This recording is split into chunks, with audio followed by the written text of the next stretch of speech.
I wasn't planning to stay with him. Not at first. It just seemed easier than booking some overpriced hotel downtown, juggling Ubers all weekend, or pretending I wanted to room with 3 tipsy bridesmaids I barely knew. My husband was the one who suggested it, said I'd be more comfortable, less noise, better coffee. Stay at the old man's place, he said. You'll sleep better. It was logical. It made sense. And I agreed before I thought too hard.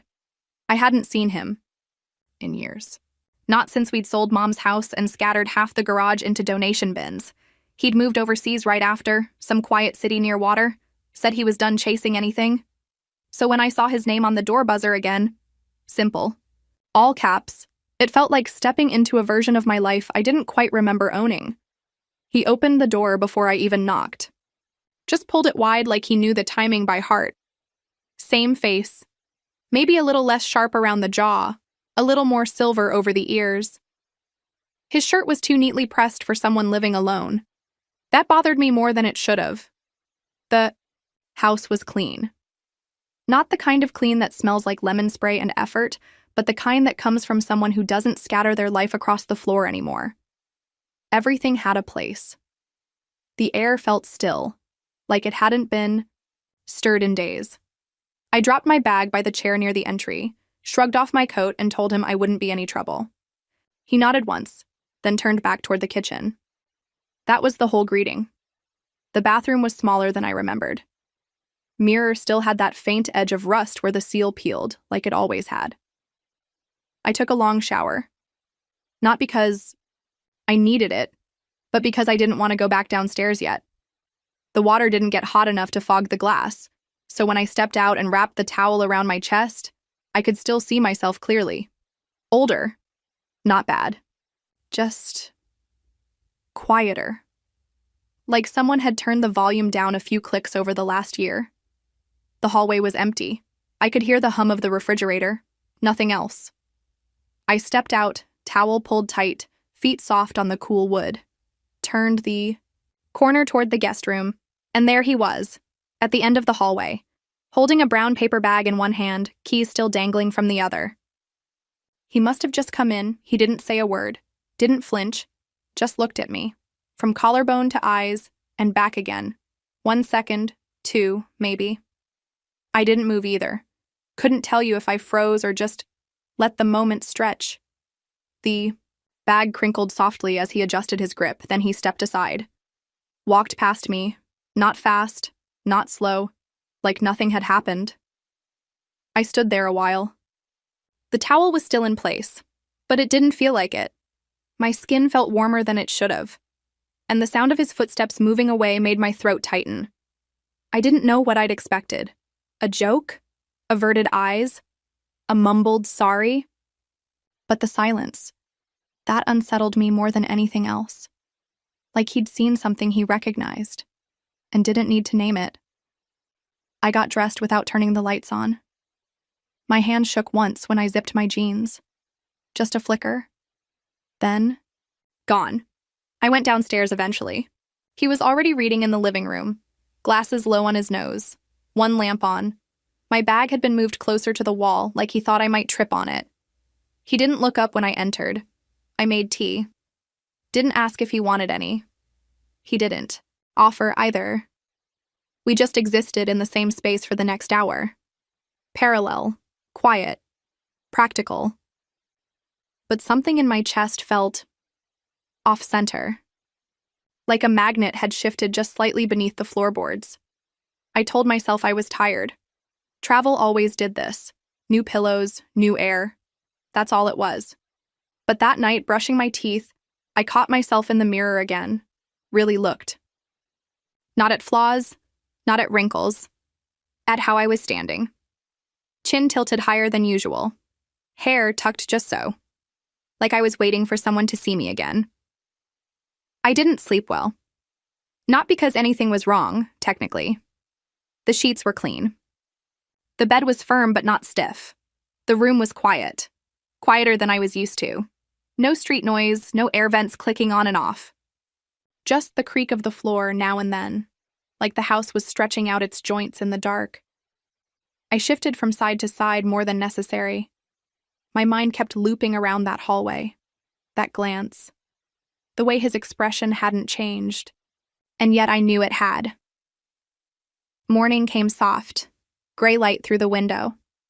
I slipped out of bed early, pulling on jeans and the long-sleeved tee I always packed but rarely wore. In the kitchen, he was already there. Of course he was. Same mug as yesterday. The newspaper folded neatly next to it. He didn't say good morning, just tilted the coffee pot slightly in my direction, like an unspoken offer. I nodded, took a mug, sat across from him. He read the news. I pretended to check my phone. But the Wi-Fi password hadn't worked, and I hadn't bothered to ask. So I scrolled through old screenshots and weather apps, watching him more than the screen. He had the kind of stillness that made everything else feel noisy. No unnecessary movements. Just page turns one finger at a time. Sips spaced out evenly. No slouch, no tension either. Just presence. At one point, I reached for the sugar. Our hands brushed. Barely. But he pulled his back just a fraction slower than people usually do. Not obvious, not enough to name, but I noticed. And I was sure he knew I noticed. That made something settle low in my stomach. Not nerves. Not fear. Something warmer. Slower. Something that made me cross my legs under the table and keep my eyes on the spoon longer than I should have. The plan for the day was loose. I had a lunch scheduled downtown with one of the girls from the bridal party and some errands to run afterward. He offered me the keys to his car, just held them out while rinsing his mug. I said I'd walk. Needed the fresh air. He nodded. No pushback, just a nod. Like always. I didn't tell him when I'd be back. He didn't ask. But when I returned just before sunset, the porch light was already on. That kind of thing stays with you. I changed into a softer top, washed my face, put on lip balm without thinking, then wiped it off, left my hair loose. Not messy, but not managed either. Somewhere in between. The living room was dim. He'd turned on the lamp again, same one as the night before. No TV, just him, reading. Same chair, different book. I sat on the couch. Not across, not too close. Diagonal. He didn't look up. But a second later, he shifted his weight, just slightly. Like the gravity in the room had adjusted. And it had. Dinner was light. I made eggs. Toast. He sliced avocado without a word and placed it on my plate like it was obvious I'd want some. I did, and I ate all of it. We moved around the kitchen, easily, without speaking, like people who'd done this hundreds of times, even though we hadn't. He handed me the towel when I reached for it. I opened the fridge the second before he said, "Could you?" And he stopped mid-sentence because I already had. It felt natural. Too natural. And that scared me. Later, when we both stood in the doorway for a second too long, I broke the how moment by stepping back first. Said I needed to shower. He just nodded and turned off the hallway light. Under the water, I caught myself smiling once. Not big. Just one of those small corners of the mouth things you do when something about the day sticks differently. I told myself it was nothing. I told myself this was just what it felt like to be in a house with someone who notices things. The way you fold your towel, the way you stir your tea, the way you stand in silence without needing to fill it. Back. In the guest room, I stood in front of the mirror again. Looked at myself the same way he had. Briefly, steadily, without blinking. I adjusted my shirt, not because it was crooked, but because I wanted to see what it looked like when I moved. And for the first time in a long time, I liked the answer. The kitchen was quiet in a way that made every small sound feel heavier than it should have. And when I walked in that morning, still barefoot and without makeup, he was already there by the stove, turning the knob on the old kettle like it was part of a ritual that had never included anyone else. And even though I didn't say a word, he looked at me once, not long enough to make it mean something, but not briefly enough to mean nothing. And then turned back to the counter where 2 mugs sat like he'd expected I'd be here the second.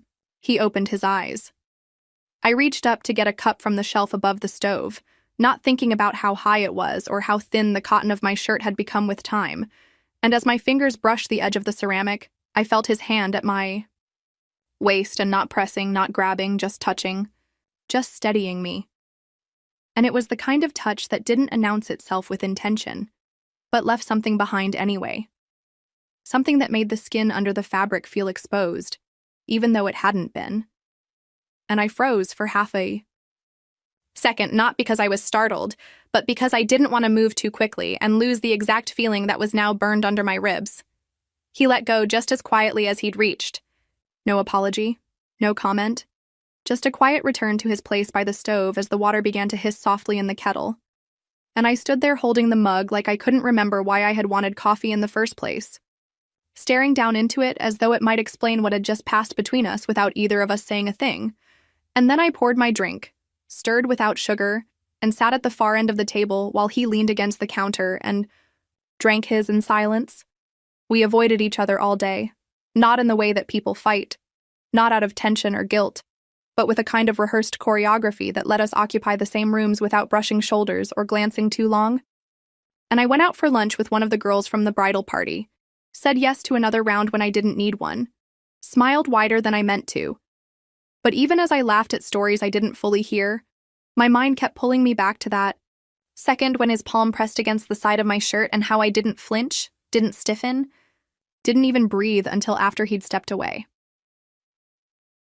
When I got back late that afternoon, the lights were low in the living room and the sun had already dropped behind the hills, casting long shadows across the hallway. And I saw him before I made a sound, lying stretched out on the couch without a shirt, one arm thrown behind his head like he hadn't planned to fall asleep but did anyway. And the way the light caught the soft lines across his chest made something inside me hesitate in the doorway, not from nerves or shame, but from the realization that this wasn't accidental anymore, that we were both inching towards something we couldn't exactly name but neither of us had tried to stop. I stood there longer than necessary, long enough that if he'd opened his eyes he would have seen me watching him, long enough that my breath started to change its rhythm, and my fingers curled against the doorframe as if holding me back from walking closer, but he didn't wake and I didn't move forward. I just stayed still and memorized the shape of the room, the angle of his shoulder, the way my body responded to the fact that his was only a few feet away and completely at ease in the space we were sharing without rules. The next morning passed without rhythm or conversation, as though both of us had agreed not to push against the silence that still lingered from the night before, and when I stepped into the kitchen to grab water, he was already dressed in a light gray shirt that made his shoulders look broader than I remembered, holding a grocery list in one hand and his car keys in the other as he nodded toward the counter where fresh parsley had already been set out like a quiet suggestion, and said with the same calm tone he used for everything that he was heading out to the market just outside of town, and if I wanted to come along, it'd be a good excuse to get out for a bit and stretch our legs. And instead of coming up with something polite to decline, I simply grabbed my jacket and followed him out to the car. The drive was quiet and familiar in a way that made my chest feel full, even though we didn't speak. And the weather had shifted, just enough to cast soft sun across the dashboard as I watched the way his hand rested on the gear shift, steady and unbothered, moving only slightly with each turn or merge. But it wasn't the movement that caught my attention. It was the distance between his hand and my leg, close enough that I could feel the warmth radiating off his skin even when we weren't touching. And each time the car slowed and his hand shifted forward just an inch, I felt my breath falter in a way that had nothing to do with the road. When we reached the market, I walked beside him slowly, carefully, not brushing his arm, not leaning in, just moving close enough that we shared the same space between the vendor stalls, and I found myself staring too long at tomatoes I didn't care about, just to delay us walking past a woman selling bundles of herbs wrapped in string, because her glance had lingered a bit too long and I wasn't sure if she saw something or just sensed it. But either way, I didn't want us to look like anything other than what we were pretending to be. Two people buying groceries, nothing more. Back home, I moved through the kitchen with too much energy, slicing and rinsing and wiping down counters like I was trying to burn off whatever had settled between my ribs during that car ride. And he moved around me easily, never rushing, always one step behind or just to the side, placing things down gently, handing me what I needed before I asked as if he'd memorized my rhythm, even though I didn't know I had one. And at one point, I bent down to get the salt from the lower cabinet, and he was behind me so close I could feel the heat of his knees just short of touching the back of mine. And he didn't back away, and I didn't move forward, I just stayed. Like that for 2 full heartbeats before standing up slow and smooth and continuing what I was doing, like nothing had changed, even though I knew something had. Later, after everything had been put away and the kitchen had returned to its usual quiet order, I went into the bathroom and turned on the light without fully looking at the mirror, washed my hands even though they were clean, then finally raised my eyes to my reflection and studied the place just under my jaw where the neckline of my shirt rested, and I pressed my palm to it. Not because I felt cold or warm or anxious, but because I was trying to understand what was happening to me, and when I touched the side of my neck, I realized it wasn't just about his hand earlier. It was about how I hadn't looked at myself like this in months, maybe longer, hadn't paid attention to the way my skin curved or how I moved or what I was becoming when no one was watching. And now someone was. And I felt it in the way my body held itself even in silence. Dinner passed in silence, not the kind that needed to be filled or softened or explained, but the kind that settled around us like dust in a closed room, slowly and evenly, until it touched everything. And while I layered slices of eggplant into a dish without measuring the distance between each piece, or bothering with seasoning beyond, salt and olive oil, he moved behind me carefully, reaching for plates and checking the oven and rinsing his hands without once bumping into me or saying a word. And the way we moved around each other wasn't new. Not exactly, but it felt sharpened by everything we hadn't said since the morning, by the moment in the kitchen that neither of us named, by the way we'd spent the rest of the day pretending to be less aware than we were. I wore his shirt not because I planned it, not because it was a statement or a step toward something, but because I had spilled sauce across the front of my own, and it was the only clean thing within reach. Folded neatly at the top of the linen closet with a faint scent of cedar and detergent that somehow made the fabric feel softer against my skin. And when I pulled it on, not bothering to button the cuffs, I didn't think about what he'd see, or what it meant.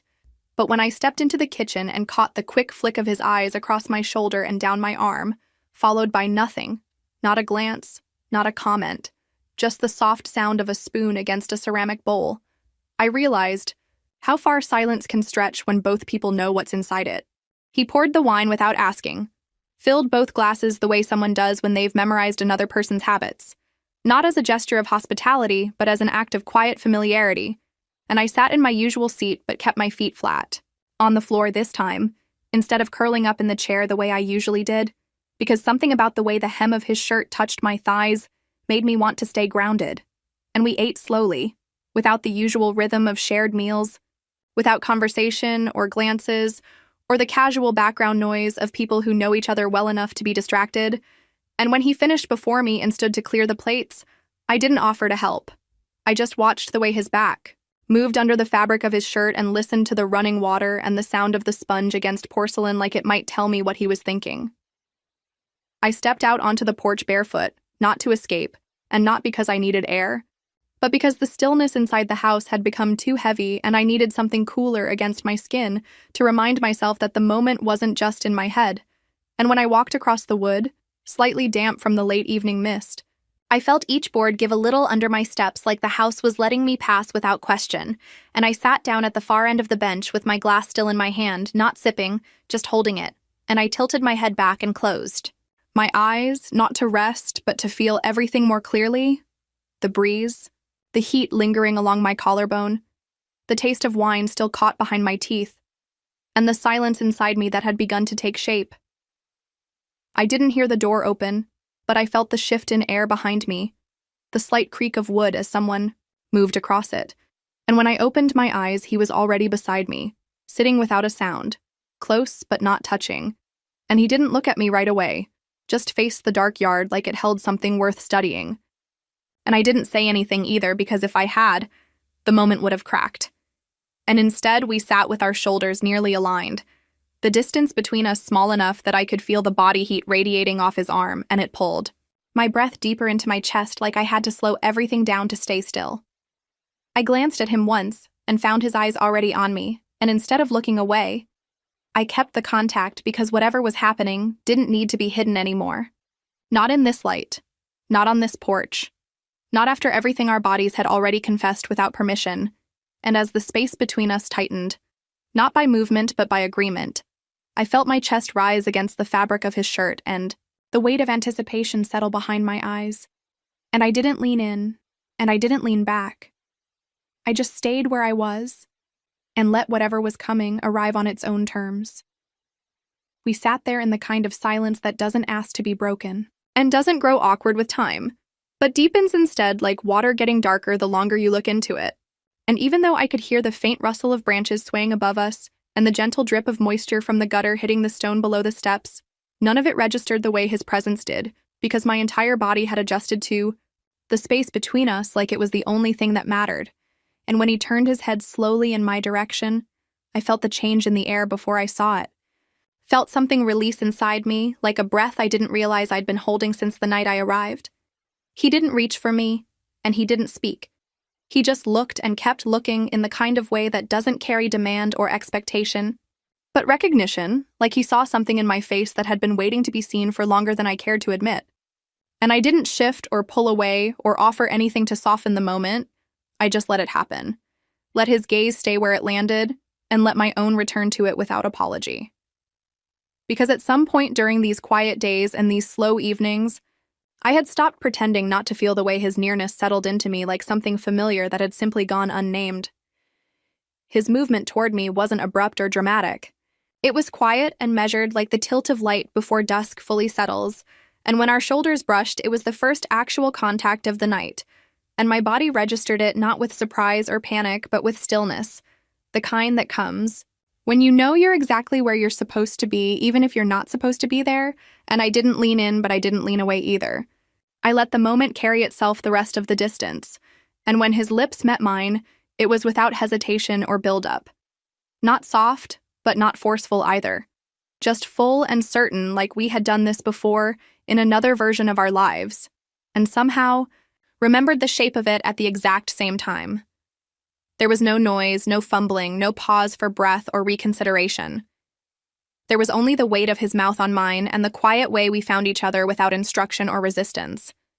And the warmth of it moved through me so steadily that I didn't realize my fingers had clenched into the hem of the shirt I was wearing, his shirt, until the fabric shifted under my grip and reminded me how close we were and how far we had gone already without a single word spoken between us. And when he finally pulled back, there was no searching in his eyes, no need to explain or elaborate, or check for reaction. There was just the same calm gravity he'd always carried, and a stillness in his expression that matched the one now echoing inside my chest. He stood slowly without brushing against me again, and without meeting my eyes. Not in avoidance, but in a kind of quiet agreement that whatever had happened would be allowed to live in that moment without being picked apart or chased or dressed in questions. And when the screen door clicked softly behind him, I didn't move. I didn't call after him or follow or press my hand to my mouth like in some exaggerated scene. I just stayed seated with my feet cold against the planks and my glass of wine forgotten beside me and the weight of the kiss still sitting against my lips like something warm I hadn't earned but wasn't willing to release. Didn't go inside right away because I knew the minute I crossed that threshold, everything would start to feel distant, like a memory already trying to fade at the edges, and I wasn't ready to let it slip into something I had to recall later. With uncertainty, I wanted to feel it fully. Every second of stillness, every flicker of heat along my skin, every breath that came too shallow because I didn't know how to breathe the same way, now that I had tasted something that reminded me I was still alive in a way I hadn't felt in years. I sat for a long time after he was gone, long enough for the moon to shift position and the breeze to pick up just enough to lift the edge of the shirt at my thigh, and I pressed my fingers to my lips once, not to test the shape of what had happened, but to remind myself it wasn't imagined, that I had stayed completely still and let myself be wanted without guilt or fear. And when I finally stood and walked toward the door, I caught my reflection in the glass and saw the smear of lip color still marking the corner of my mouth. Not messy or bold, just enough to say it had been there, and I didn't wipe it off before I stepped inside. I let it stay because some moments don't need to be cleaned up. They need to be carried.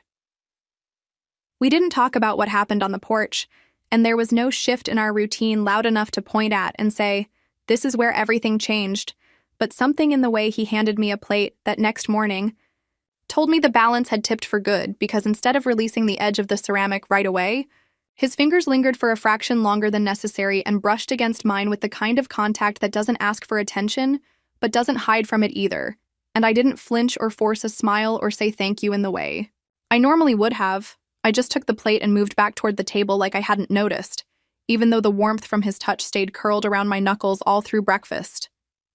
I stopped wearing socks after that day, not out of some specific intent, but because I found myself slipping out of them halfway through the morning and staying barefoot without noticing until I was already padding across the kitchen floor or resting my heels against the coffee table. And he didn't comment on it, not once. But I saw the way his eyes dropped toward my feet when I crossed the room. Not in a way that made me feel exposed or small, but in a way that made me feel noticed. And I started sitting a little closer than before. Not touching him, not leaning into his side, just narrowing the space between us 1 inch at a time until it no longer felt strange to feel the heat off his skin when he sat beside me. And when I turned my head to look at him, I took my time now, letting my gaze settle and stay, letting the silence stretch until one of us blinked and looked away first. That evening, we didn't plan to watch anything but when I came into the living room with a glass of water. He was already on the couch with a film queued up on the screen, not asking me to join but not starting it either, and I sat down beside him without a word and pulled the throw blanket over my knees and didn't ask whether he needed some too, because I knew if he did, he would reach for it. And a few minutes in, he shifted slightly closer, not enough to make the cushions dip, but enough to share the blanket across both of us. And his arm moved casually to rest along the back of the couch, before his hand dropped near my knee, just barely brushing the fabric of my pants like he was adjusting or stretching or maybe doing nothing at all. But when his fingers eventually rested against the side of my leg, light and unpressured, I didn't move away or shift or tighten up like a person caught in the middle of something confusing. I just let the contact stay and focused on the sound of the movie and the rhythm of his breath beside me and the slow, even pulse building in the space between our bodies. When it was late enough to go to bed, I didn't walk toward the guest room, not out of boldness or decision, but because my feet carried me in the direction of his doorway instead. And when I paused in the hall, he was already standing by his dresser folding a shirt, and he didn't say anything or ask what I needed or why I was there. He just stepped aside and pulled the corner of the blanket back on the bed. Like that simple gesture was enough of an answer to whatever I hadn't spoken out loud. And I moved quietly into the room and climbed under the sheet with the kind of slow, deliberate motion that only makes sense when you're trying not to overstep the invisible line you've both already erased. The mattress dipped beneath my weight, and he turned off the lamp without hesitation and slid in beside me, without letting his body touch mine. And the quiet settled in around us again like it had in the kitchen, like it had on the porch, only heavier now, softer, slower. And when he reached over and his hand brushed gently against my shoulder, it was the kind of touch that didn't ask for anything in return, just a reminder that he was there and that I had chosen to be here too. And I turned toward him slowly, but didn't close the distance, didn't reach for his hand or press my mouth to his, or move my legs against his under the blanket. I just let the weight of our bodies exist parallel, inches apart, steady and warm, and full of everything we had held back from saying. We slept like that, still and quiet and so aware of each other that every breath between us felt louder than the turning of the ceiling fan above. And even though our skin didn't touch again that night, the memory of his hand on my shoulder stayed with me like an echo against the sheet. And when I woke at 4 a.m. to the sound of him breathing slowly and evenly beside me, I rolled onto my back and opened my eyes and felt him watching me, not in a way that asked for a response, but in the kind of way people look when they're trying to remember something exactly as it is before it changes. And I didn't speak or move or ask why he was awake. I just let my body relax and kept breathing as evenly as I could, until the heaviness of sleep pulled me back under again. When I opened my eyes again, the room was already filled with the kind of muted light that doesn't quite reach the corners, and leaves everything looking softer than it is, like the world outside the window hadn't made up its mind about what kind of day it would be, and was waiting for someone else to decide first. And I could feel the shift in temperature against the side of my body before I registered anything else. The absence of warmth where he had been, the barely disturbed shape of the sheet where his body had rested, the way the pillow was still faintly indented from the weight of his head, and I didn't reach across that space or sit up right away. I just lay there blinking into the ceiling and listening to the sounds of the house, the subtle groan of pipes behind the wall, the creak of a cabinet opening downstairs, the hum of the refrigerator coming in waves. All of it familiar now in a way that had nothing to do with time and everything to do with how my body had started mapping this place as something it recognized without permission. I got up slowly, folding the blanket back into its original line along the bed without smoothing it completely, as if leaving the slight impression of my shape behind was something I didn't want to erase just yet, and I didn't change out of his shirt because I didn't feel the need to. Didn't feel like I was borrowing it anymore, but wearing it in the way people wear something when they've stopped noticing it's not theirs, and I padded down the hallway barefoot without brushing my hair or checking my reflection, and when I stepped into the kitchen, he was standing by the stove pouring coffee into two mismatched mugs, like that was just what mornings looked like now, and when he handed me one, I took it without speaking and wrapped my fingers around the warm ceramic, while our shoulders nearly aligned at the counter and we stood like that, side by side, not touching, not speaking, but entirely aware of how much had changed. We moved through the day like people who had rewritten something permanent and were now pretending to follow the same instructions as before, passing each other in doorways with just enough space between us to keep from brushing elbows, standing close enough during errands and chores to feel the heat but never acknowledging it out loud, and I noticed the way his hand paused now before letting go of anything I reached for. A set of keys, a glass from the shelf, a folded towel, like he was giving me the chance to feel the weight of it before it passed fully into my grasp, and I started catching myself slowing down when I walked into the same room as him. Not out of hesitation or confusion, but because the space itself felt different with him inside it, fuller somehow, stretched in a way that made my skin respond, before my thoughts did. That evening, he pulled an old blanket from the closet and shook it out without explaining, then carried it onto the back porch and draped it across the bench we had once shared without a word, and I followed him with my glass in hand and sat beside him again, this time not waiting for the silence to settle, because it already lived. Between us now, like a third presence, not heavy but constant.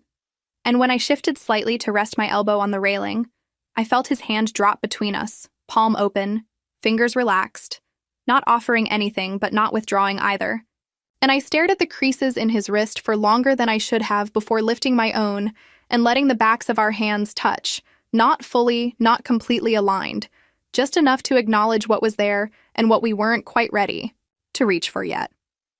Later that night, when I walked into the bedroom again without speaking, he was already under the blanket with his back to the door, and he didn't turn when I climbed in beside him, didn't speak or shift or pull away, just stayed exactly where he was, and I lay there on my side staring at the soft slope of his shoulder, wondering how long it would be before either of us moved first, and I didn't reach for him, and he didn't turn toward me, but I could feel his breathing slow and even, and I matched mine to his out of instinct or comfort, or maybe both. And that night we fell asleep again without touching, but in the kind of closeness that builds its own language from stillness and warmth, and the ache of everything that hasn't been said. At some point deep into the night I woke again, not from a sound, but from the unmistakable sense of being watched, not in a way that made my skin crawl or my body tense, but in a way that made my breath catch for a second in my chest.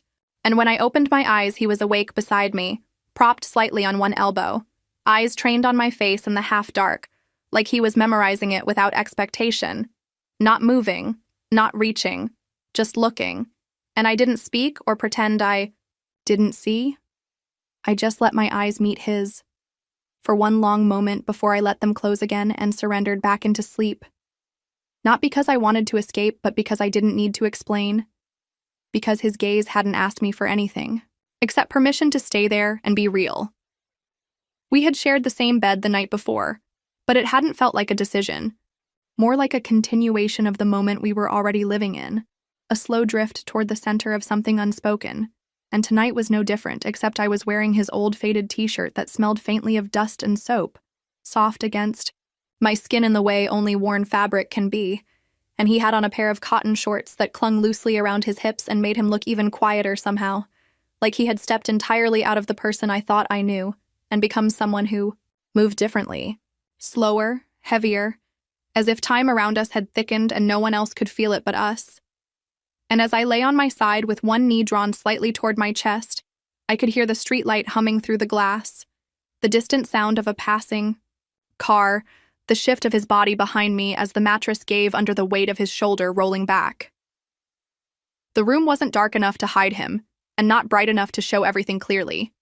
just that thin silver blue light that touches the air between two people when one is awake, and the other might not be.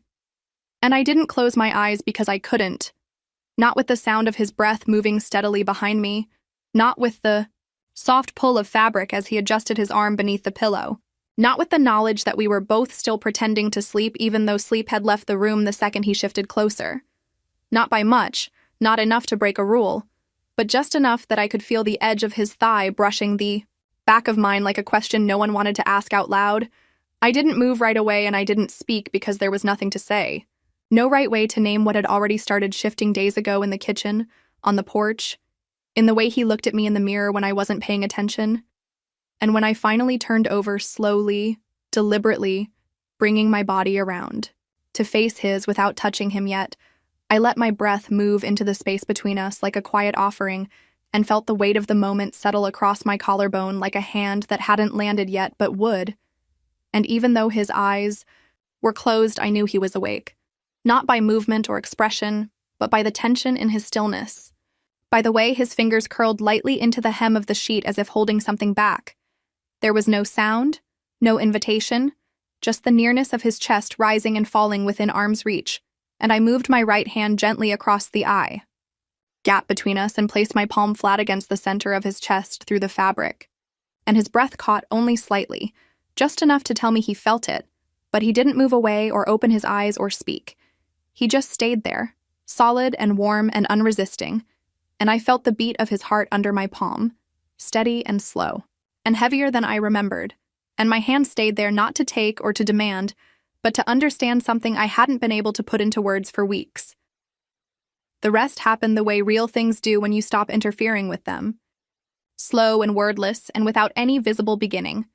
Just the shifting of weight and the settling of skin against skin until I wasn't sure who had moved first or how we had gotten here. Only that the distance was gone, and in its place was the press of his body against mine. Not urgent, not rushed, just full and warm and certain in the way our mouths didn't meet, but our breathing did, and my leg slid gently between his without hesitation, and his hand found the curve of my waist like it had always known how, and we didn't speak or look or ask. We just let our bodies answer every question we had been too careful to voice. There was no noise except the shift of fabric and the thud of my pulse in my ears, and the shallow rasp of breath between us.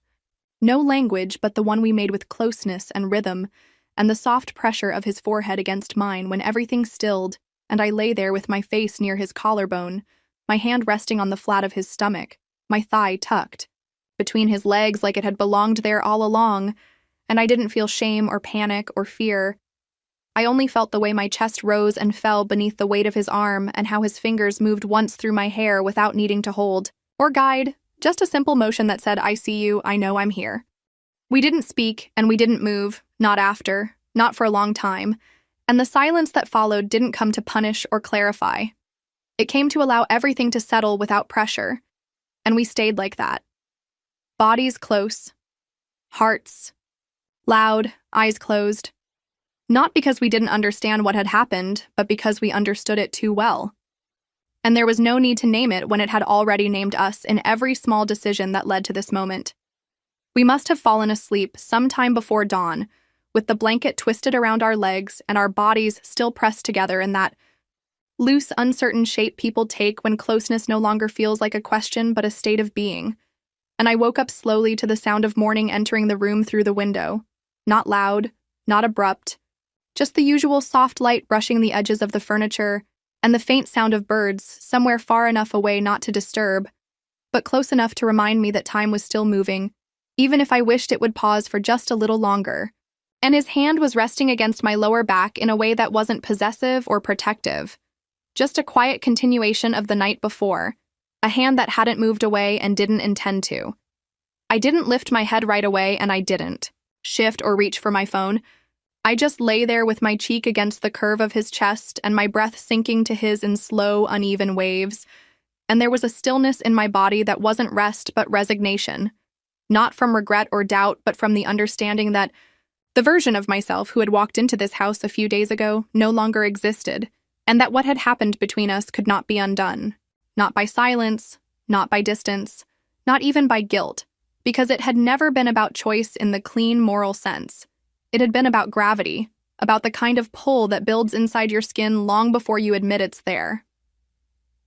I heard the front door open before I fully processed what day it was. The soft mechanical click of the lock turning and the heavier thud of a familiar step that did not belong to this room or this house or this version of me, and my body reacted before my brain did, a jolt of cold rising under my skin like I'd been submerged in ice water, and I sat up too fast, pulling the blanket to my chest like that would undo the heat still radiating from the mattress, or hide the imprint his body had left on mine. And he sat up too, but slower, blinking once, not confused, but not alarmed either, just still, like he had already known this moment was coming and had decided not to run from it. I could hear keys drop on the counter and a bag land heavily on the floor, and the unmistakable sound of shoes being kicked off with the lazy confidence of someone who belonged. And for a second, I thought maybe I had dreamed the sound. Maybe it was just memory echoing louder than it should. But then I heard his voice, casual and tired and entirely unaware. Calling my name from the hall like this was just another morning, and the walls of the room seemed to shrink instantly, closing in around us with a pressure I could feel in my throat. I looked at him, the man still beside me, the man whose shirt I had slept in, whose touch was still warm across my stomach, and he didn't say anything, didn't reach for me or pull away, just looked at the door and then at me like he was waiting for the next moment to decide what kind of person I was going to be now, and I swung my legs over the edge of the bed and stood without thinking, bare feet meeting the cold floor like it might anchor me to something real. And then the door opened and my husband stood in the frame, holding a travel bag in one hand and staring at me like he had walked into someone else's house by mistake. The silence that followed was worse than yelling, worse than accusation, worse than anything I had prepared for in the brief second between the sound of the lock and now, because it wasn't full of questions or demands or even disbelief. It was full of knowing, of quiet certainty, of the kind of truth you don't need to ask about because it's already written across every detail. The blanket at my feet, the shape of the room, the smell of sweat and skin still hanging in the air, the man behind me rising slowly from the bed without covering himself or offering explanation. He looked at me. Just once. And then his eyes moved past me like I was no longer the person he had come home to. Like the version of me he had carried in his head on that drive back had already dissolved, and he let the bag drop with a soft, dull thud that made me flinch harder than any slam ever could have. And then he turned toward the living room with a kind of slow precision that made every step sound like a sentence. And I followed him not to defend myself, not to beg or plead, but because I couldn't let the door close behind him without at least standing in its shadow. He didn't sit, and he didn't shout, and he didn't cry. He just turned at the threshold, looked me in the eye with the kind of steady sadness I had never seen on his face before, and said words I had never thought I would hear. Words that hit harder than anger ever could. We're done. Not cruel, not dramatic, just final. And before I could speak or move or even breathe in fully, he was already gone, the front door closing behind him with a sound that didn't echo because the house had already gone quiet long before it shut.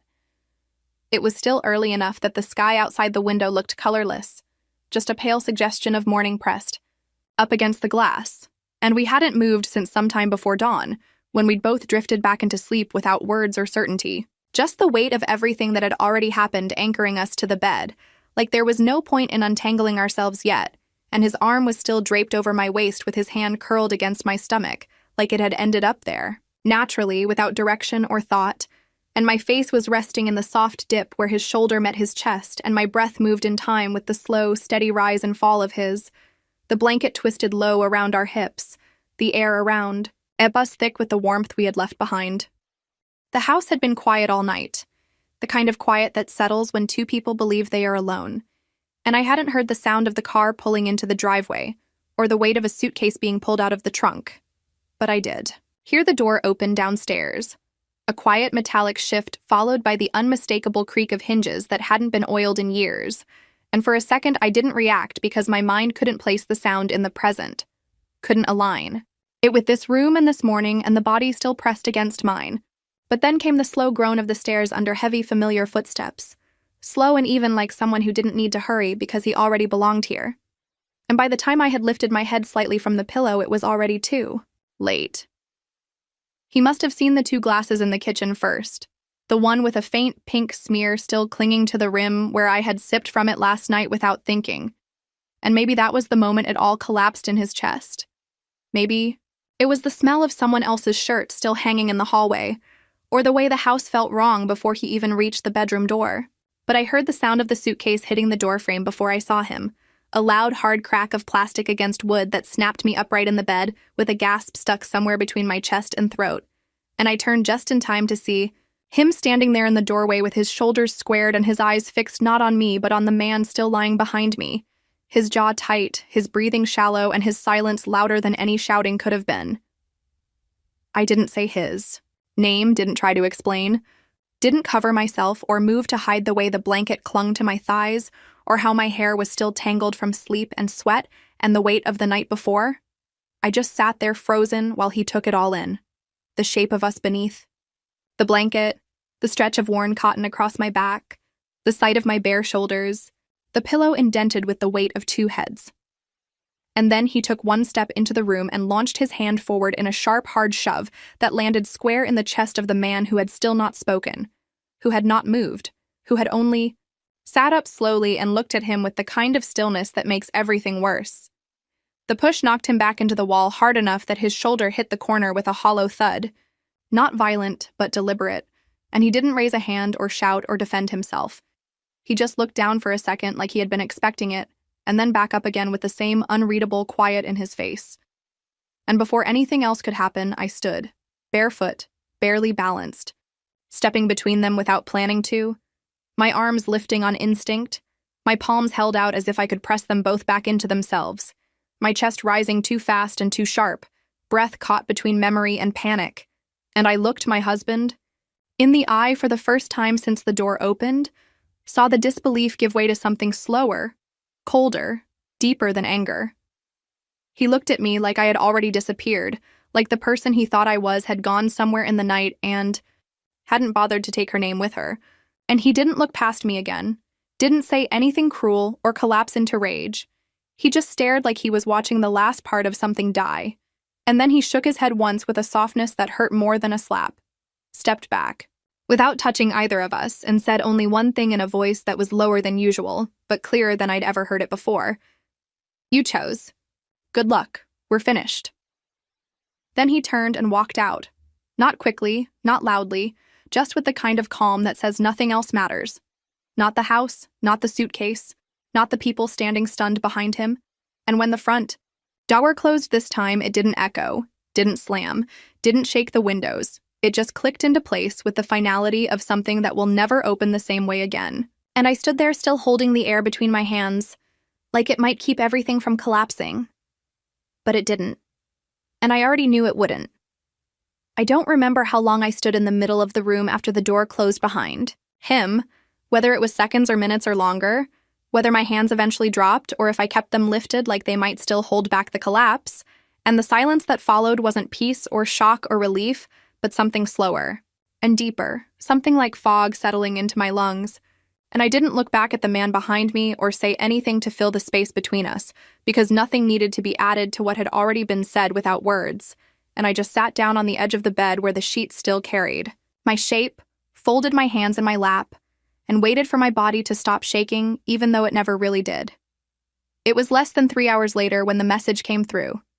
Not from him, not from any number I recognized, but from a legal address, marked official notice. And when I opened it, I felt my breath leave in a flat, soundless rush as the words settled in front of me, stating in clean, emotionless lines that the house deed had been transferred, that the joint accounts had been severed, that my name was no longer listed on any of the things we used to share without question, and there was a cold precision in it that felt more intimate than rage, because it meant he had planned this, or at least considered it long enough to know what steps came next. And I stared at the document without reading it twice because I didn't need to. Because every sentence said the same thing. You don't live here anymore. He didn't block my number and he didn't send anything cruel. He just removed me in the most complete and administrative way possible.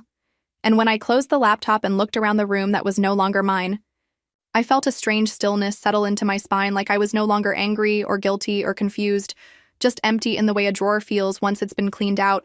And I didn't cry, and I didn't scream, and I didn't pack right away. I just stood up and started folding things.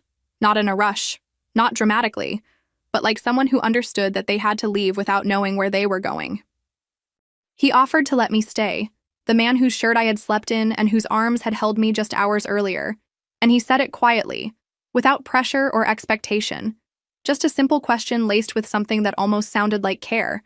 But I shook my head before the thought could finish forming because I already knew I couldn't stay, not because of pride or shame or consequences, but because everything inside me told me that I didn't belong here either, that this place was only ever meant to be temporary, and pretending otherwise would only make the leaving harder than it had to be.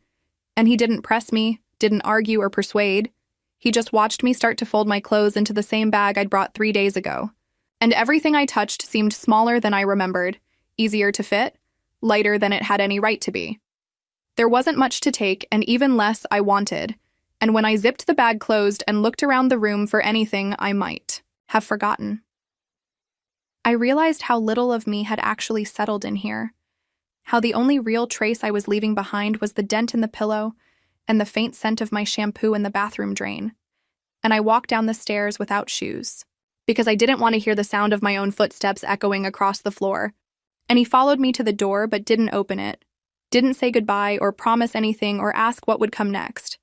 And I didn't offer a thank you or apology or any of the phrases people usually reach for when they want to soften the truth. The sun had already risen high enough to heat the sidewalk, and the street looked exactly the way it had 3 days ago when I arrived. Quiet, unbothered, full of people who were already moving on to their next task.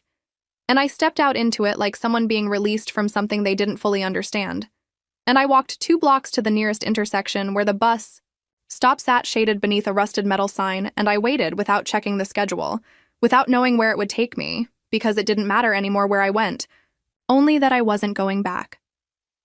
When the bus arrived, I climbed on and paid with the last card I had that hadn't been disconnected, and I took a seat by the window without looking at the driver or anyone around me.